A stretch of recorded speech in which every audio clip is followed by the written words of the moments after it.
2021년 6월 23일 오늘의 이슈를 살펴보는 이슈체크입니다. 신종 코로나 바이러스 감염증으로 우리 경제가 많이 침체됐습니다. 지역 소상공인들은 매출 부진 등으로 타격을 입고 있으며 심지어 일자리를 잃어가는 사람들도 적지 않은데요. 이에 정부와 지자체에서는 경제에 화력을 불어넣기 위해 총력을 기울이고 있습니다. 오늘 이슈체크에서는 정부와 지방자치 등에서 경제 활성화를 위해 어떤 노력들을 하고 있는지 살펴보겠습니다. 조재휘 기자와 함께합니다. 안녕하세요. 네, 안녕하세요. 조재휘입니다.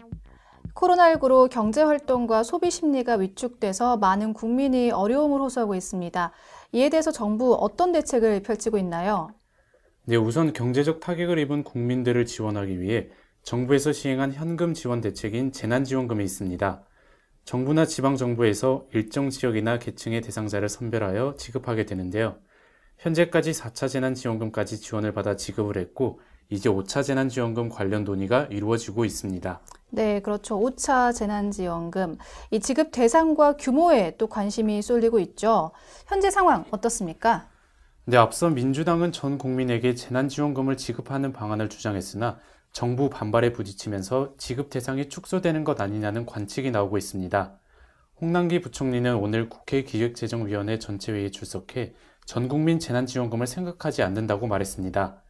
전국민 재난지원금에 대해 정부로서는 생각하지 않고 있다고 답하며 부정적인 입장을 보였습니다. 그러니까 이 선별적으로 지원될 가능성이 크다, 그런 거 맞네요. 네, 그렇습니다. 네, 또 이거 외에도 신용카드 캐시백 정책 이런 말도 나오고 있거든요. 어떤 정책입니까? 네, 과거 비교 시점에 대비해서 통상적인 증가 규모를 초과해 사용한 신용카드 사용액에 대해서 일정 비율을 환급 형태로 캐시백해주는 방식입니다.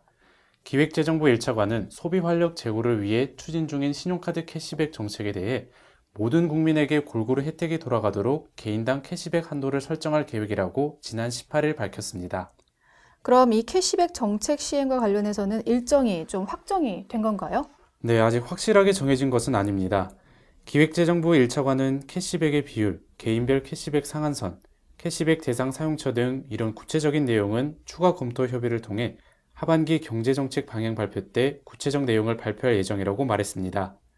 하지만 일부 전문가들에 의하면 저소득층의 경우 신용카드를 더 많이 사용할 여력조차 없기 때문에 이는 저소득층을 배려하지 못한 정책이라는 평가가 잇따르고 있습니다.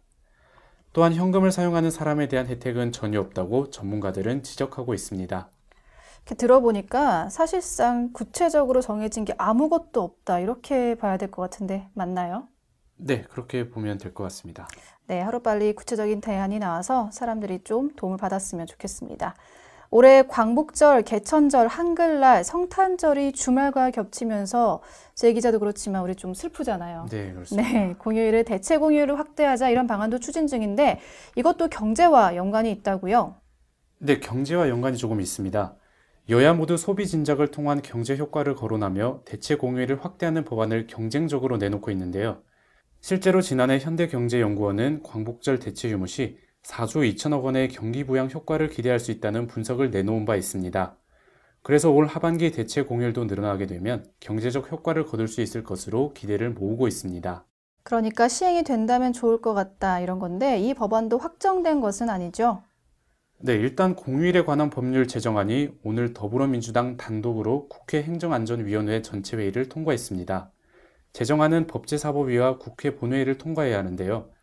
더불어민주당은 올해 8월 15일 광복절부터 대체 공휴일을 적용하겠다는 방침이어서 6월 임시국회에서 해당 법이 처리될 것으로 보입니다. 네, 설명 잘 들었습니다. 백신 접종 인원이 증가하고 사회적 거리두기 개편으로 경제 활성화에 대한 기대감이 한층 더 높아졌습니다. 여기에 영업시간 완화까지 더해져서 많은 소상공인들이 조금이나마 활력을 얻을 것으로 보이지만 또 완화된 사회적 거리두기로 코로나19 확산에 따른 불안감도 상존할 것으로 보이는데요. 이제 경제에도 온풍이 불어오길 기대하며 더 이상 경제가 활력을 잃지 않도록 방역수칙 준수는 필수로 지켜야겠습니다. 이상 이슈체크였습니다.